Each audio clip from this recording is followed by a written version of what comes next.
Okay team, here we are looking at the Level 1 CAT for Mathematics in 2011, and just draw your attention to two things here. Calculators may not be used and we must show all working, so just be aware of that when you're looking at these. So let's get straight into it, and our first question here we have is 2x, or 2 bracket x minus 7 equals 20. I'm going to jump straight in here by dividing both sides by 2, and that cancels out our 2 at the front of the brackets. And so we're left with x minus 7 equals, and then 20 divided by 2 is 10. Adding 7 to both sides so that our 7's eliminate, we're left with x equals 17, and that's our answer. I've just written it over here as well, so we can look at another way of solving it. So one way we can do that is first expand our bracket. So I've got 2x minus 14 equals 20, and then we can add 14 to both sides. And so the 14's eliminate. We're left with 2x equals 34.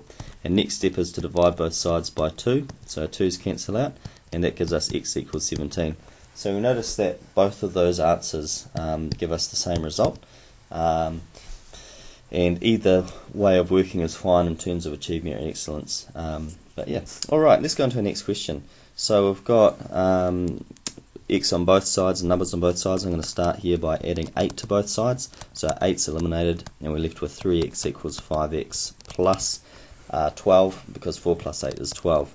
Now subtract 5x from both sides, and the reason for that is to eliminate my x's from one side and only have them on one side. So 3x minus 5x gives me 2x, and on the other side I have 12. So my last step here is to get rid of that negative 2x, so I'm going to divide both sides by 2, but I have to be a bit careful because I've got that negative, so I need to make sure that I divide both sides by negative 2 so that my 2's and my negatives cancel out, and I'm just left with positive x. And so 12 divided by 2 is 6, so 12 divided by negative 2 is going to be negative 6. Okay, question C, we've got that divide by 4 there, so I'm going to multiply both sides by 4, and that cancels out our divide by 4, so we're left with 2 minus 5x equals 3 times 4, which is 12. Now I'm going to get rid of that 2 off that side by subtracting it, so that 2 adds to 0, and we've got negative 5x equals 10. So now I want to get x by itself, so I divide both sides by 5, but once again you have to be careful to divide by negative 5, so that my 5's and my negatives cancel out, and I'm left with x equals, and 10 divided by 5 is 2, so 10 divided by negative 5 is going to be negative 2. Alright, question 2 is basically the same as question 1, except we've got this inequality sign here instead of equals.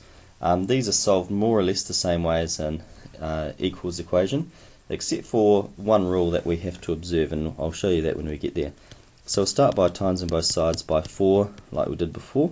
So I've got 2 minus 5x is greater than 12, and we'll subtract 2 from both sides again, so our 2's cancel out, and we're left with negative 5x is greater than 10. And the only thing that I'll highlight here is that when we're dividing by a negative number, we have to make sure that we swap that sign around the other way. So our 5's and our negatives cancel out, all we're left with is x, and on the other side we're going to have negative 2. So this reads that x must be smaller than negative 2, and that's our solution for that question. Okay, let's keep on running through here, and we've got an exponents question here, and we'll start on the outside and work our way in. So we want to get rid of the squared first, and the way we get rid of a squared is to take a square root. So keep in mind that we don't have a calculator here. That means that, well, first of all, the squared and the square root cancels out, so we're just left with x to the power of 3. And working out the square root of 64, well, look, 10 times 10 is 100, so we know it's got to be less than 10. 5 times 5 is 25, so it's got to be bigger than 5. And it's really, if you're not sure what it is straight up, it's just a matter of elimination. And eventually, if you go through 5 through to 10, you work out that 8 times 8 is 64, and so that's the square root. Okay, once we've undone that square root, we want to undo that cube root, and so the way that we undo a cube root is by taking a cube, or sorry, the way we undo a cube power is taking a cube root. So we're going to take a cube root of both sides, and that leaves us just with x on that side, and then we've got to think, well, what number times itself 3 times is 8. Once again, no calculator, so we're probably pretty safe to assume it's going to be a integer here. 1 cubed is 1, 2 cubed means, so 2 cubed means 2 times 2 times 2, while 2 times 2 is 4, so we've got 4 times 2, and 4 times 2 is 8, so 2 cubed is 8, so the cube root of 8 is 2. Alright, so you've got to develop some strategies around there for solving these things. Alright, a milk drink costs $1.50 more than a fruit drink.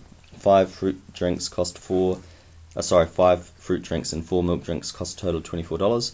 What is the cost of milk drink? Now I'm just going to scroll down here just to get a sense of what this question is. Because it's the last question here, it's just a little bit of a hint that we may have to think about it a bit more deeply. Could be a mere excellence level question. So let's just define our variables first. So I'm going to say x is the cost of a fruit drink, and I'm going to say that y is the cost of a milk drink.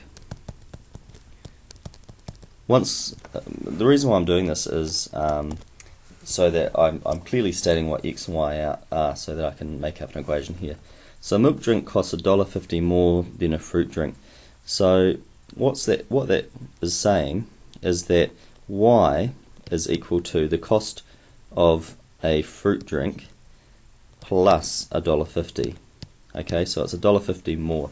I'm only writing 1.5 instead of 1.50 because I don't need to write the O part.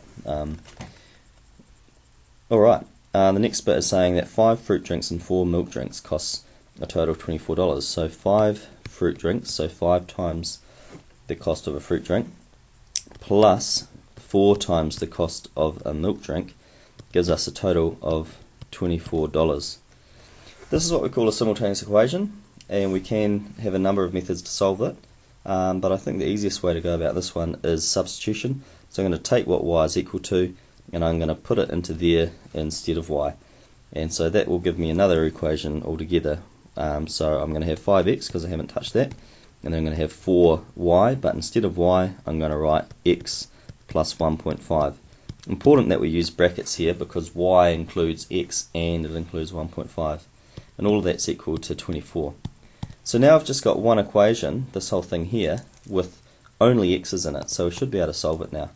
So let's focus on that. So we're going to have 5x plus, and we need to expand our brackets here. So we've got 4 times x and 4 times 1.5. So 4 times x is just 4x. And 4 times 1.5, well, I hope you can work that out in your head. That comes out as 6. And that's all equal to 24. So collecting our like terms here, we've got 9x and then plus 6 equals 24. Subtracting both sides, 6 from both sides, we've got 9x equals 18. Dividing both sides by 9, so our 9's cancel out, x equals 2. So just remember that x is the cost of a fruit drink. Let's check what the question was actually asking. It's asking what is the cost of a milk drink.